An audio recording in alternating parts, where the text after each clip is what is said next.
led them away from this world, away from her. We both knew the cost of using the gates. When you travel at light speed, time slows to a crawl. It was only days for me, but an entire lifetime passed for her. Could time dilation work in a game like Mass Effect? Welcome back, Commander. Exodus is a new space RPG that has a unique selling point, or USP for short, and that's time dilation. What this means is that as a player character travels from system to system, real-world physics takes place. So what would be a couple of minutes for the player character could be months or years or decades for the places that you've left behind. A short trip takes 10 minutes from one side of the galaxy to the other. Could be 100 years from the point they leave to the point they return. Mass Effect doesn't use time dilation.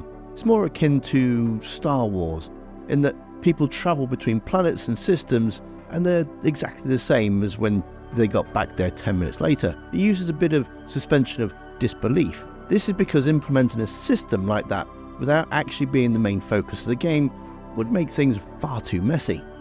Can you imagine going off-world to do a job for Aria, only return to nothing but rocks and space dust because the Batarians launched an all-out war against Omega 20 years after you'd left?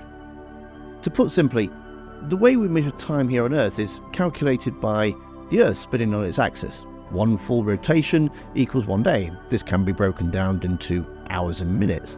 This coupled with the amount of time it takes for the Earth to rotate the Sun, and we know that takes a year. Now, when it comes to a game like Mass Effect, you've got different systems, you've got different planets, and time is different for each one. For a very small planet that may be further away from its sun, then its days would be shorter and the years could be longer. But the reverse would happen for a planet that was bigger or closer to its sun. It could have very short years.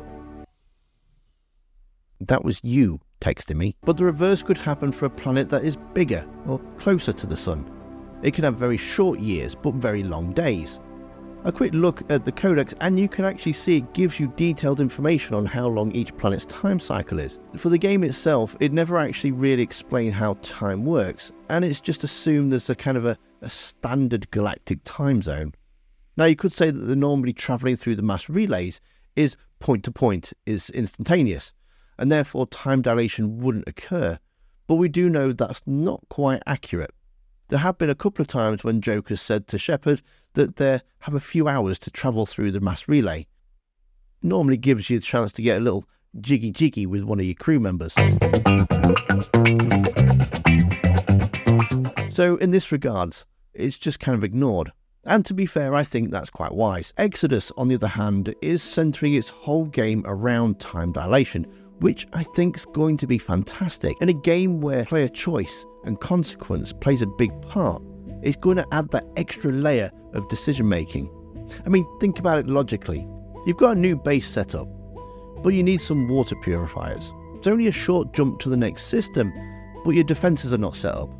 They're not configured. And without the water purifiers, then the settlement's going to collapse. But to jump to the next system and back would take the player about 3 minutes, but it'll take 5 years for the settlement. So you take another year to get all your defences set up, but in that extra year you won't get back in time with the water purifiers before the settlement collapses. Or do you leave the settlement undefended and hopefully nobody attacks in that year, and then you can get back to save your settlement? There's going to be no easy answer to these questions, and there's going to be these sort of choices need to be coded into the gameplay experience. And I think with Mass Effect having such a deep lore and history, and adding something of this nature would take away from the core gameplay experience that they've already established. But one thing's for sure, I'm certainly looking forward to seeing how it plays out in Exodus. Beginning the year, the Exodus team did do a big Q&A, and it's sounding pretty much like a Mass Effect game, but maybe on steroids. And if you want to hear a lot more about the game, which I think you probably should, then you need to watch the video that's on screen now.